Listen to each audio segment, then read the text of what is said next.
Hey y'all, this is Church from Church's Intake. So we're going to come from Jeremiah chapter 21 through 6. It's the curse on Pashur for imprisoning Jeremiah. And we're going to get into who Pashur's name, what's it mean, and what his name was changed to. And then we're going to discuss that also. And let's get into the reading of his word first.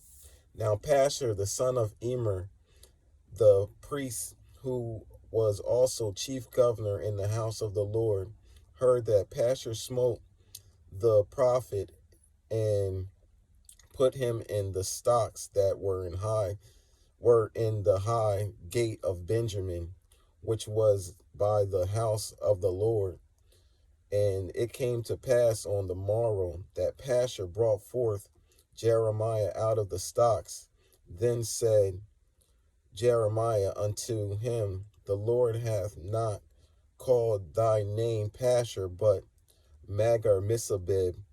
For thus saith the Lord, Behold, I will make thee a terror to thyself and to all thy friends, and they shall fall by the sword of their enemies, and thine eyes shall behold it.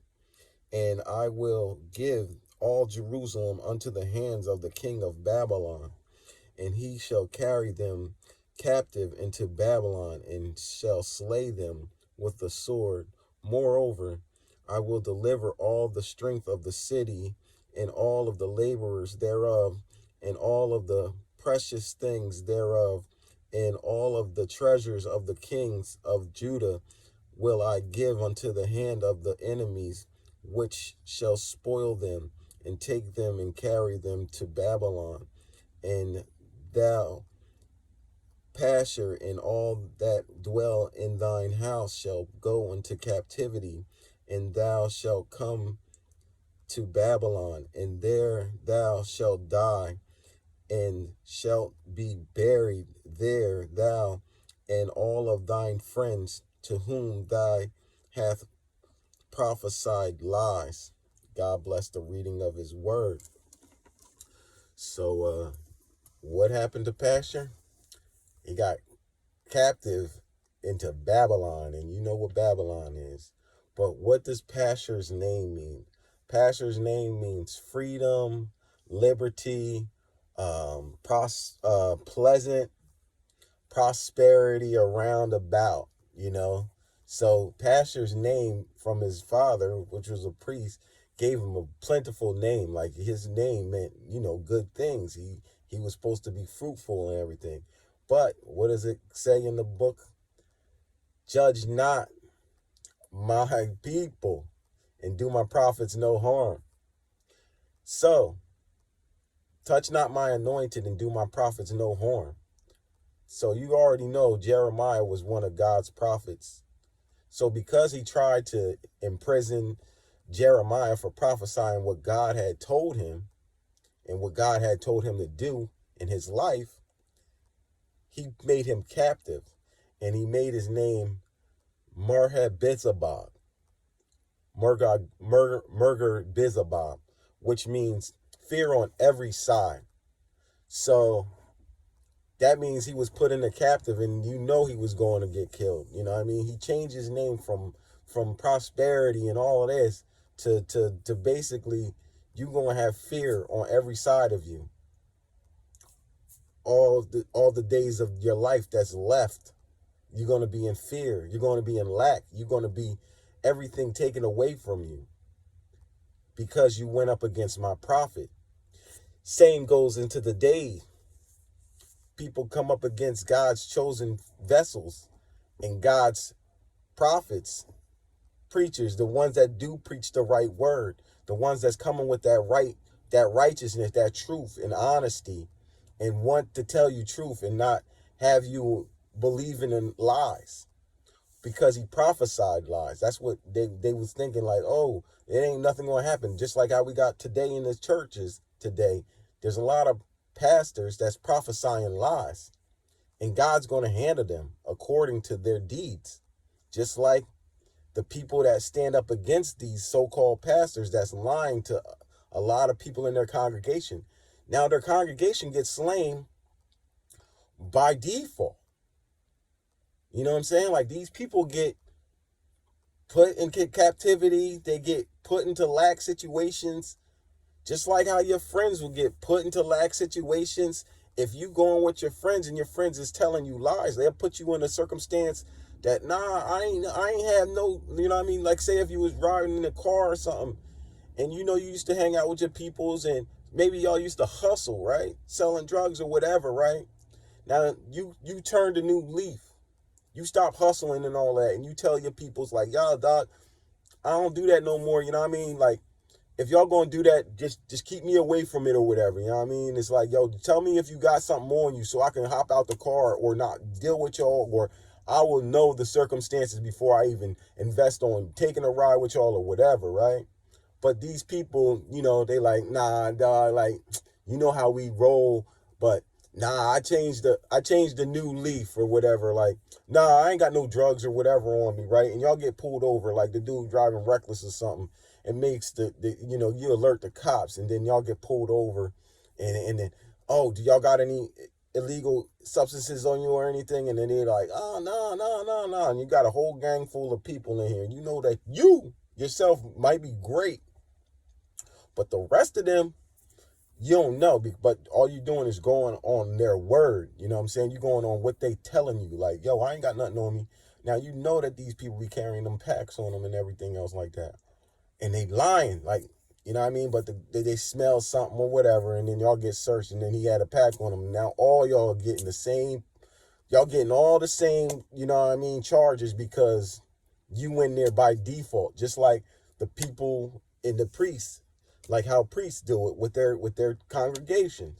You know what I mean? The pastor over here know he lying, or he know he living in sin, or he you know what I mean? Maybe he got a side chick or whatever. You know he doing dirty deeds or whatever, but you know what I mean, whatever, like, you know what I mean, he ain't going through certain passages telling certain people certain things, but he wants to keep on preaching them prosperity and believing on a lie. Like, oh yeah, you're gonna be able to get this just like such and such got it.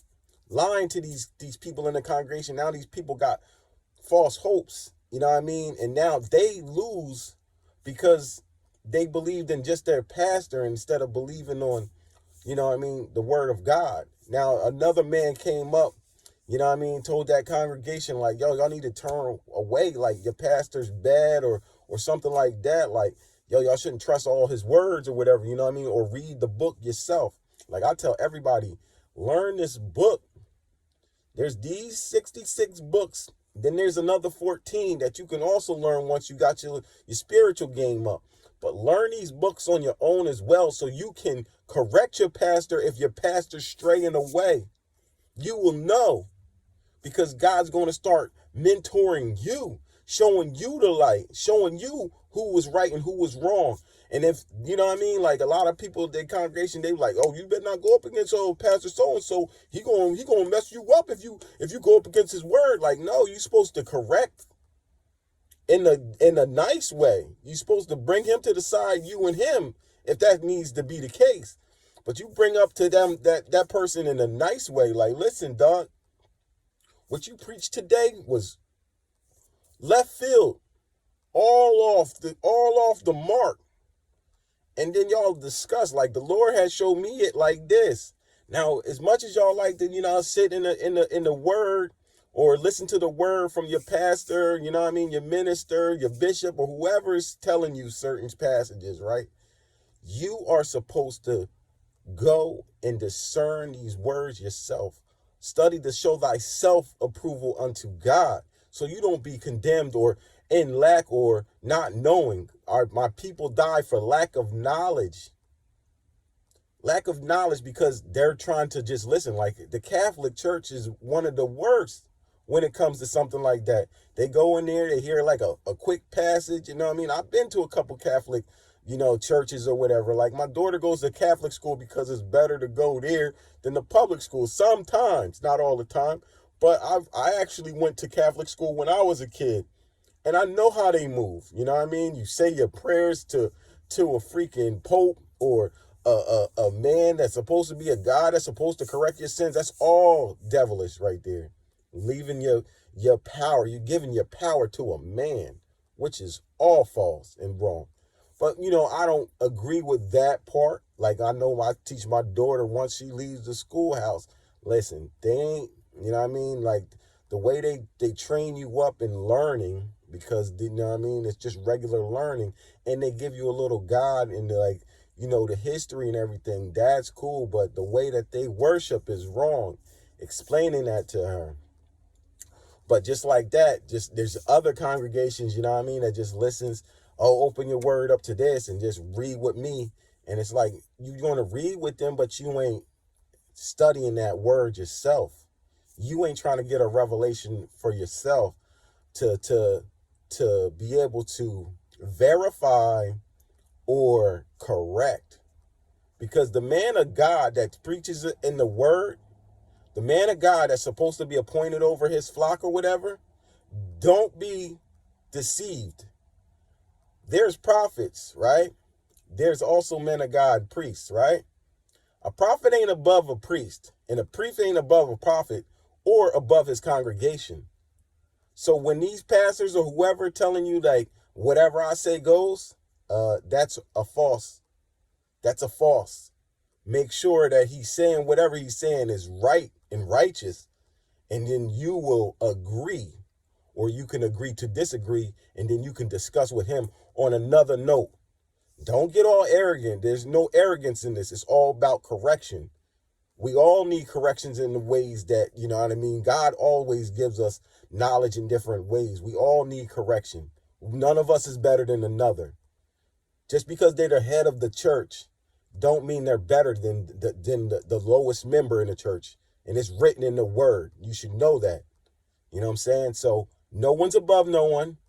And everyone needs correction, because guess what? When that person is in the high place, sometimes pride gets in on that person, and that person needs to be brought down to a lower level because of pride, arrogance. And God corrects us and tells us, just like those disciples that was running through, you know what I mean? How many times he hit Peter like, yo, who Paul? He used to kill us. No, sir. I changed that man. He's one of us now. And he was here, and Paul wrote a lot of the New Testament. You know what I mean? He wrote more of the books than all the other ones. He did more things than the other ones in there. Because what? Paul came after Christ, died. So know who you following, because there's a lot of people out here that's deceiving the many, because we perish for lack of knowledge. We perish because we want to believe on this one person's word. Like, oh, he used to be right, now he's always right. You live year to year. People do change.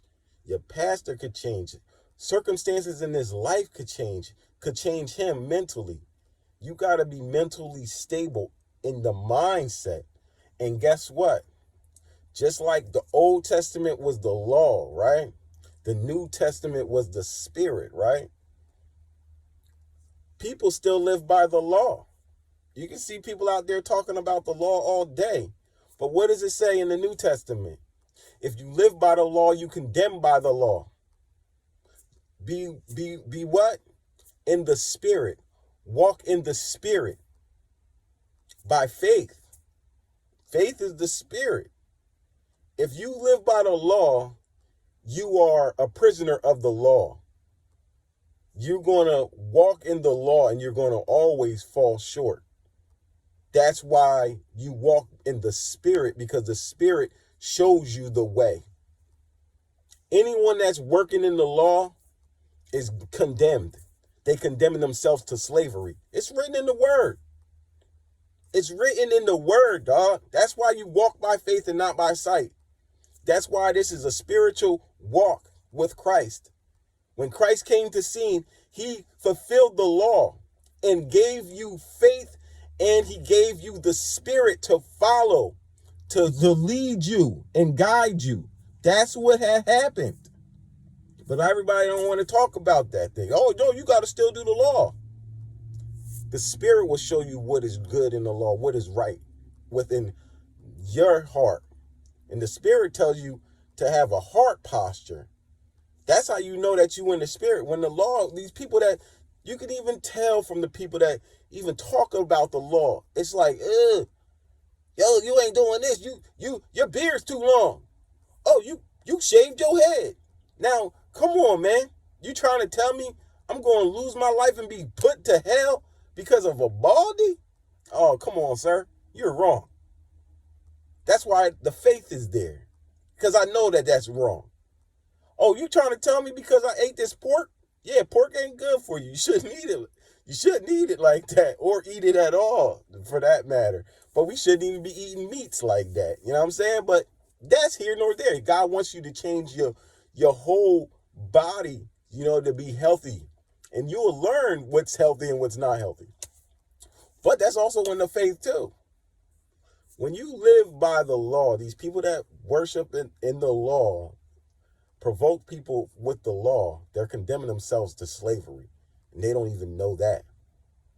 So walk by faith and not by sight. Live in the Spirit. Walk in the Spirit. Let the Spirit lead you. You need to have the Holy Ghost. Filled with the gift of the Holy Ghost. You could be speaking in tongues. Filled. Those people can even fall short. Don't get it twisted. Just because you can speak in tongues that you good. The Spirit shows you what is good in the sight of the Lord. Now, that being said, don't be all caught up in this stuff. Let the Lord guide you in the way, because everybody's way is a little different. There's certain people that you got to bring out of captivity from different nationalities, different bases, different groups that they came from, that their structure, they was living in Babylon. If you know about Babylon, we still got Babylon. People still worship all these different deities and such. And God wants you to bring some of these people out of their captivity. Because some of these people do burn them incense. Some people out here killing their own children. You know what I mean? Sacrificing their own, thinking that that's right so I can get gains. That's demonic. Satanic worship. How do you think some of these superstars, megastars, prosperity preachers, even them, they deceive to get them riches? Some of them sacrifice to get their riches. You got to know these things, man.